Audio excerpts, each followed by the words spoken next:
नमस्कार दोस्तों, next IAS YouTube channel पर एक बार फिर से आप सभी का स्वागत है। मेरा नाम है सपना कुशवाहा और आज का जो हमारा डिस्कशन का टॉपिक है आप देख सकते हैं, इसकी हेडलाइन है कि हाल ही में गुजरात के 2 नए कृषि उत्पादों को जीआई टैग मिला है। वो 2 उत्पाद कौन कौन से, उसके बारे में हम आगे जानेंगे विस्तार से और इसी के साथ हम जानेंगे कि जीआई टैग होता क्या है और अगर किसी प्रोडक्ट को जीआई टैग मिलता है तो इससे क्या फायदा होता है।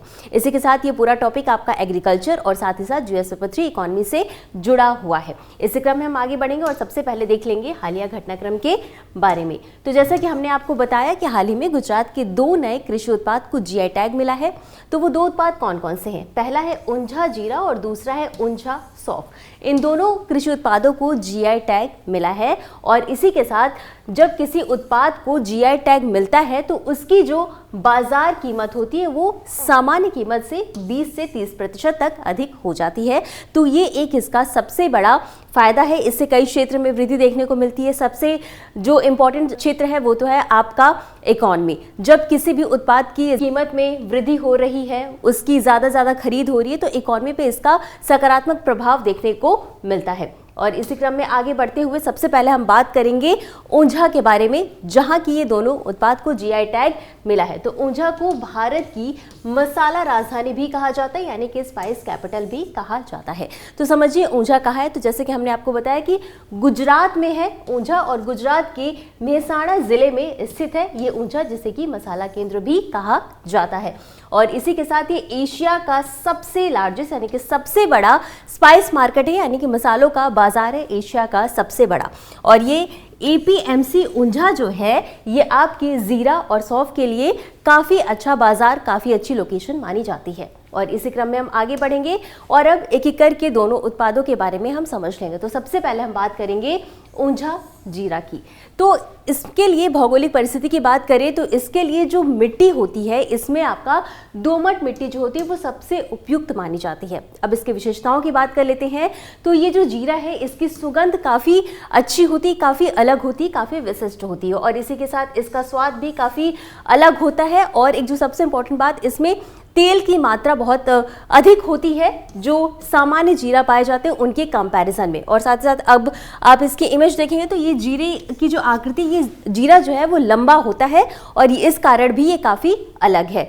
और जैसा कि हमने आपको बताया कि एक समान आकार के होते हैं और रंग भी इनका सेम ही होता है। और इसी क्रम में आगे बढ़ेंगे और अगले उत्पाद की बात करेंगे जिसका नाम है ऊंझा सौंफ।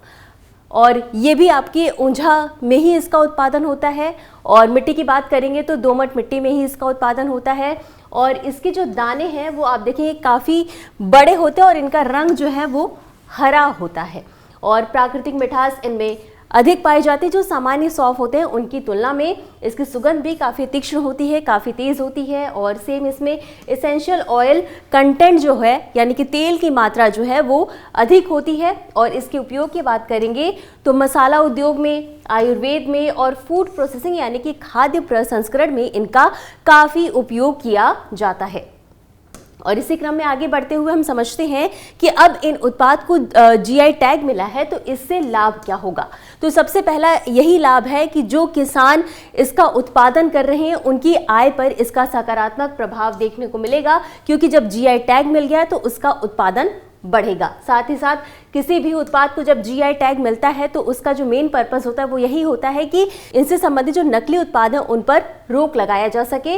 अब जीआई टैग मिलने से इसके एक्सपोर्ट में वृद्धि होगी, साथ ही साथ इसकी वैश्विक स्तर पर ब्रांडिंग हो सकेगी और कुल मिलाकर के जो रूरल इकोनॉमी है यानी कि जो ग्रामीण अर्थव्यवस्था है वो मजबूत होगी इस क्षेत्र की। यानी कि ऊंझा में इसका उत्पादन हो रहा है तो वहाँ की जो अर्थव्यवस्था है, उस जगह की अर्थव्यवस्था, वहाँ के जो लोग हैं अब वो बेहतर उत्पादन करके बेहतर आय प्राप्त कर सकते हो और उनकी आजीविका में भी सुधार देखने को मिलेगा। अब आगे बढ़ेंगे और समझ लेंगे जीआई टैग यानी कि भौगोलिक संकेतक आखिर होता क्या है।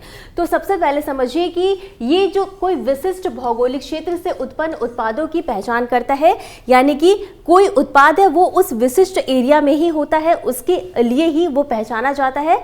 और इसी के साथ ये उत्पादों की गुणवत्ता, प्रतिष्ठा और अन्य विशेषताएं भी अनिवार्य रूप से उसी मूल से यानी कि उसी भौगोलिक परिवेश से जुड़ी होनी चाहिए।